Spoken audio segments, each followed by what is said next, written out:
você não pode sentar aqui, disse minha prima mais velha, Megan, com um sorriso irônico, enquanto eu puxava uma cadeira no fundo do salão de festas. Aquela é a mesa das crianças. As risadas que vieram em seguida não foram só das crianças sentadas por perto. Vieram da minha própria mãe, da minha tia. Até minha irmã olhou da mesa principal, com aquele sorriso tenso e satisfeito que sempre aparecia no rosto dela quando eu era humilhada. Antes de continuar, deixa um comentário e me diz, o que você faria nessa situação? Seja sincera. Escreve aqui embaixo, a gente lê tudo. Vamos lá. Fiquei paralisada. Meus saltos de brechó já estavam criando bolhas nos pés. Meu vestido, um azul desbotado que peguei emprestado de uma vizinha e costurei à mão, de repente parecia um farol de vergonha sob a luz do lustre. Forcei um sorriso trêmulo. Não tem outro lugar. Megan deu de ombros. Devia ter confirmado presença com alguém. Ou pelo menos usado algo que não gritasse caixa de doações. Ela nem consegue comprar um vestido de verdade, minha mãe sussurrou alto bastante para metade da mesa ouvir. A outra metade se inclinou para ouvir melhor. As palavras dela eram balas. E eu absorvia cada uma. Mesmo assim, me sentei. De cabeça baixa, em silêncio. Se eu dissesse qualquer coisa, ia acabar chorando. E se eu chorasse, eles venceriam. Na verdade, eles já tinham vencido. Com licença, esse lugar está ocupado? Uma voz grave e clara ecoou acima das risadas abafadas. Olhei para cima, e esqueci como respirar. Ao meu lado, vestindo um terno preto sob medida, estava Drew Reis, CEO da Reis Aerospace. Ele não era só rico. Ele estava em todo lugar na TV, nas revistas, na lista da Forbes dos maiores empreendedores de tecnologia com menos de 35 anos. Pisquei, achando que estava alucinando. Mas aí veio o verdadeiro choque, ele não estava sozinho. 2 homens de terno estavam logo atrás. Seguranças. A sala ficou em silêncio. A taça de vinho da Megan caiu na mesa com um tilintar suave. Minha mãe engasgou. Minha tia arregalou os olhos. O que você está fazendo aqui? Gaguejei. O sorriso dele era suave, quase provocador. Procurando um lugar para sentar. Mas, principalmente, vim por você, Riley. Ele disse meu nome como se fosse sagrado. Então puxou a cadeira ao meu lado, ignorando completamente a multidão boquiaberta, e se sentou como se pertencesse àquele lugar. Como se eu pertencesse. O ar mudou. Você podia sentir. E aí veio o momento que eu nunca vou esquecer. Ele colocou a mão no bolso interno do paletó e tirou uma caixinha de veludo. Colocou na minha frente. A sala prendeu a respiração. Não vamos fazer isso aqui, sussurrei em pânico, com as bochechas queimando. Eu não tinha contado a ele que o casamento era hoje. Eu nem esperava que ele viesse. Drew deu uma risadinha. Não me importa onde. Me importa você. E acho que está na hora de eles entenderem o que isso significa. Ele se levantou de novo, com a caixinha na mão, e se virou para a mesa principal, onde minha irmã noiva sorria, taça de champanhe em mãos. Desculpa interromper, ele disse, educadamente alto. Mas eu estou aqui pela Riley. Suspiros por toda a sala. Tia Carol deixou o garfo cair. Então ele abriu a caixinha. Não era um anel. Era um cartão preto elegante, com um AH dourado, acesso à conta privada dele. Aquela que o CFO certa vez brincou que podia comprar uma cobertura em Manhattan com um único toque. Eu acredito em investir em brilhantismo, disse ele, olhando para mim. E a Riley é a mulher mais inteligente que eu conheço. Ela está prestes a lançar a própria ONG. Eu estou financiando. Olhei para ele, atordoada. Isso não estava na nossa última conversa. Eu nem tinha enviado o pitch deck ainda. Minha mãe segurava o peito, como se estivesse sem ar. Os lábios da minha irmã se abriram em puro choque. Então, se esse lugar ainda estiver vago. Drew olhou ao redor da sala, com um sorriso. Acho que vou ficar aqui mesmo. E, assim, as mesmas pessoas que riram de mim começaram a tremer. Ninguém se mexeu. Nem mesmo a banda. Os violinos ficaram suspensos no ar, como se até as cordas estivessem em estado de choque. Minhas mãos tremiam, apertando o guardanapo de linho. Olhei para o cartão preto que Drew colocou na minha frente, depois para ele, tentando entender o que estava acontecendo. Ele não era um homem de entradas dramáticas. Drew Reis era uma força silenciosa, controlada, estratégica. Então, por que ele estava ali? Por que justo agora? Minha mãe foi a primeira a reagir. A voz estridente, embargada. Isso é algum tipo de piada? Drew olhou diretamente para ela. Não com maldade. Foi só o tipo de olhar que se dá a alguém irrelevante que interrompe um pensamento. Você deve ser a senhora Brennan, disse-lhe calmamente. Eu sou a mãe dela, respondeu ela, seca. E não sei o que você pensa que está fazendo, mas não precisamos desse teatrinho aqui. Engoli em seco, sentindo o nó se formar na garganta. Mãe? Ela me cortou. Acha que aparecer com esse namorado rico te faz alguém? Você continua sendo a garota que mal conseguiu se formar numa faculdade comunitária, que ainda trabalha meio período naquela biblioteca velha, quente, sem ar-condicionado. Drew deu um passo à frente. Não com raiva, não de forma ameaçadora, apenas com firmeza. Ela também é a mulher que digitalizou mais de 10.000 documentos à mão, que dá aulas de alfabetização nos fins de semana, que cuidou do filho autista da vizinha sem cobrar nada, quando ninguém mais quis ajudar. Ele olhou diretamente para minha mãe. E é a mulher que escreveu uma proposta tão sólida que eu disse assim antes mesmo de terminar de ler. Meu peito apertou. Ele não estava só me defendendo. Ele me via. De verdade. Pela primeira vez, eu não me sentia sobrevivendo. Eu estava de pé. Você não faz ideia do tipo de garota que ela é, minha mãe murmurou, o rosto ruborizado. Ela não é quem você pensa. Ela não é refinada. Não é como eles. Ela apontou para minha irmã e o novo marido. Drew sorriu. Exato. Ela é melhor. Não sei o que doeu mais na minha irmã, o comentário ou os aplausos discretos vindos de algumas mesas mais distantes. Pessoas estavam assistindo, convidados do lado do noivo, desconhecidos e, pelo jeito, todos concordavam. Murmúrios começaram a se espalhar. É o Drew Reis, né? Não é aquele bilionário da tecnologia?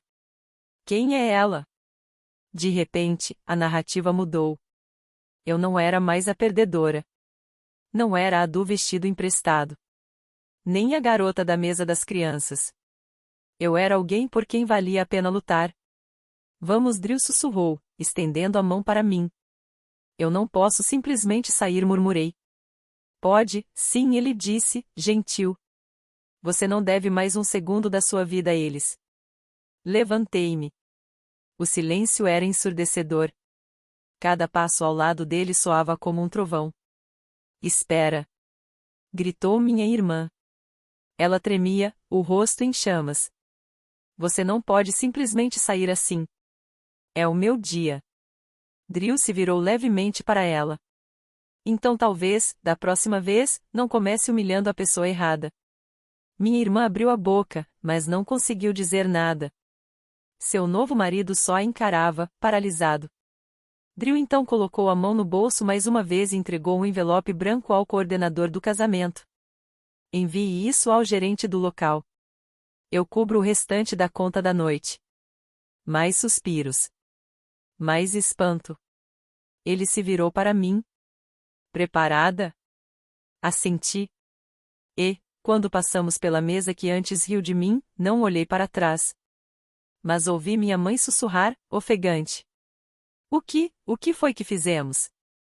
O carro que nos esperava lá fora não era uma limusine comum. Era o Tesla Model X pessoal do Drew.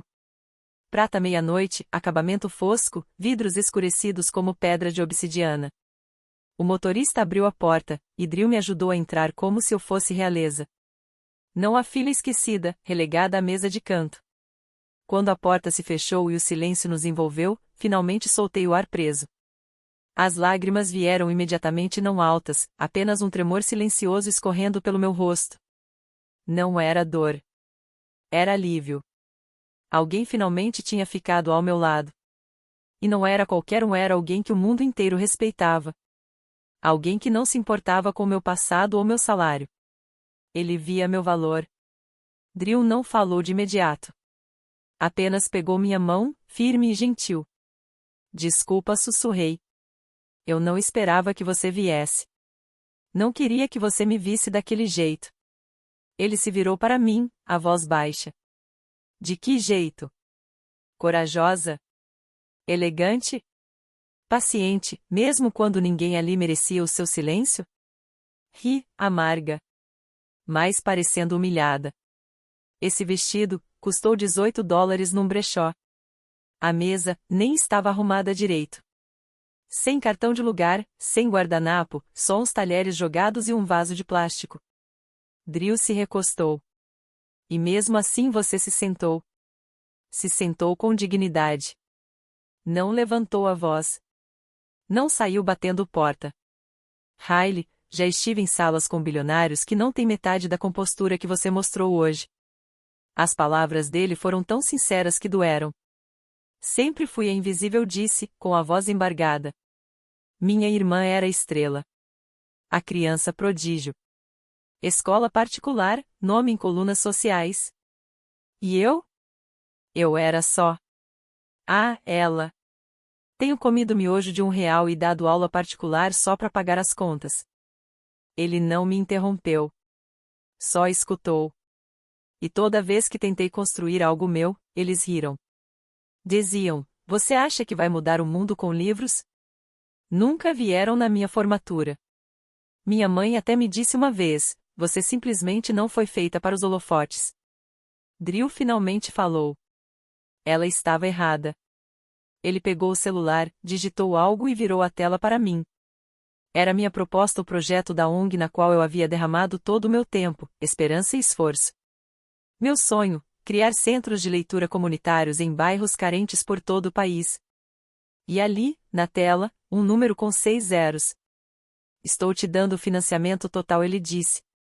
E uma equipe. Você não precisa mais da aprovação deles.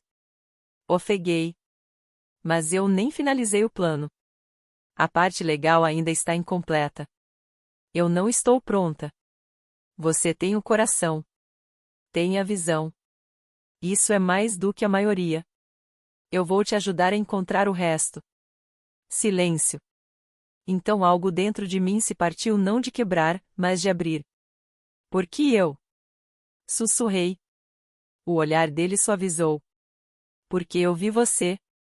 Todos aqueles dias em que você achou que ninguém estava olhando.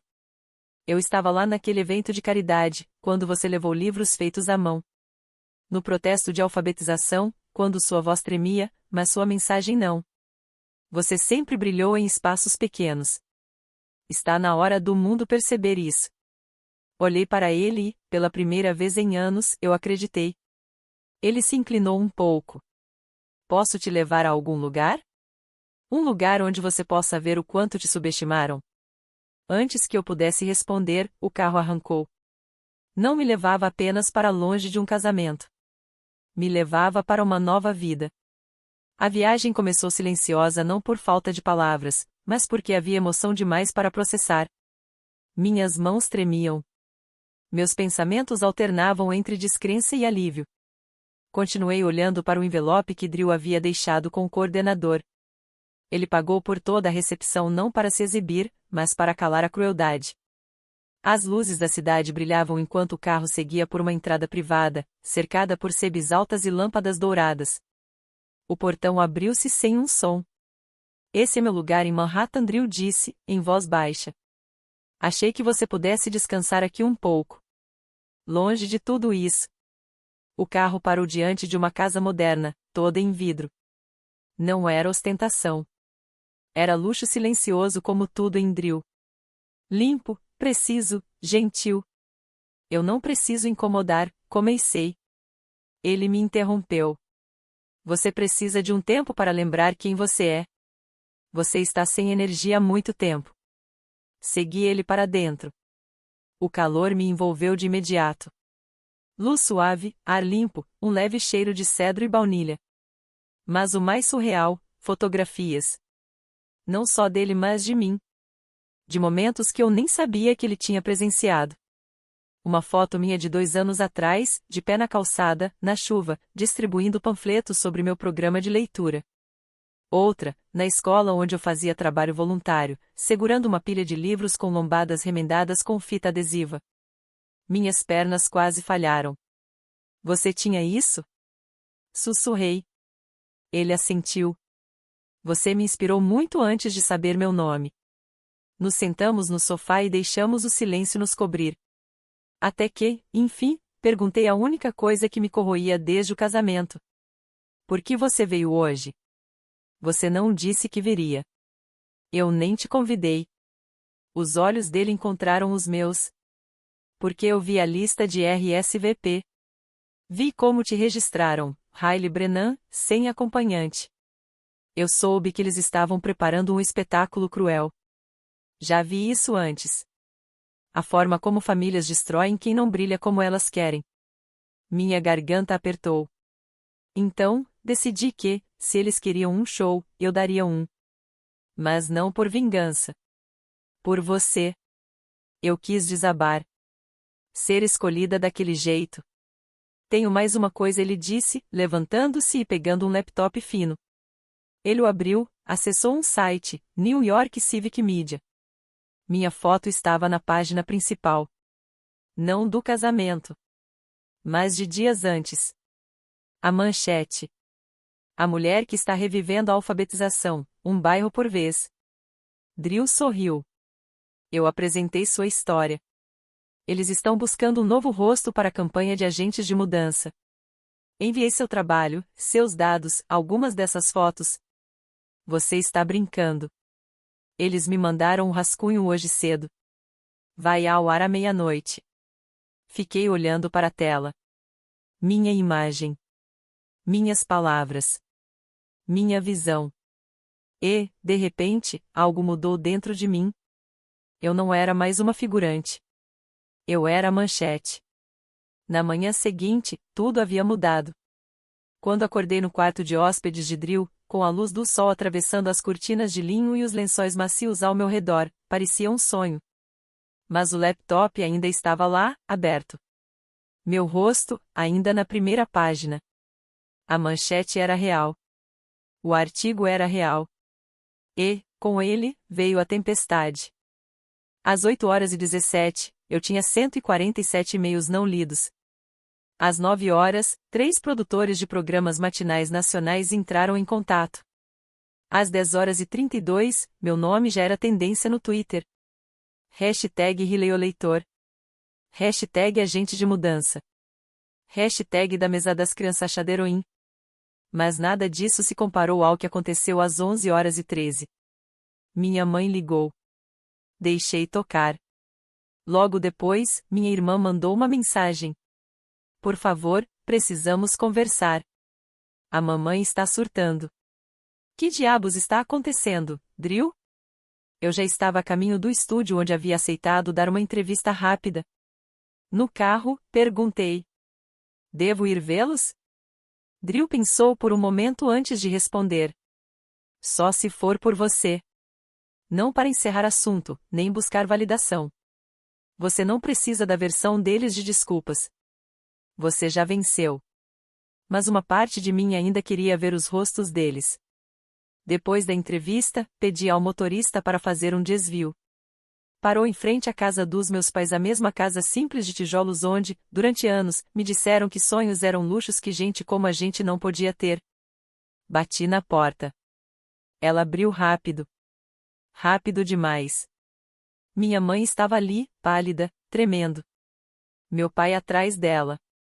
Minha irmã ao lado, com o rímel borrado e o celular ainda na mão. Hailey, minha mãe murmurou. Você está na televisão. Eu sei. Minha irmã deu um passo à frente. Por que você não contou que conhecia ele? Não achei que isso importasse para vocês. Agora importa. Ela rebateu.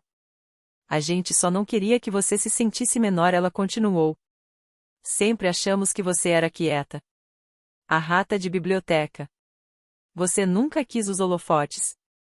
Não, eu disse, firme. Vocês nunca me deixaram tê-los. Minha mãe segurou minha mão. Riley, as coisas que dissemos no casamento eram brincadeiras. Você sabe como é família. Família? Perguntei baixinho. Por que uma família de verdade não zomba de você quando você já está no chão?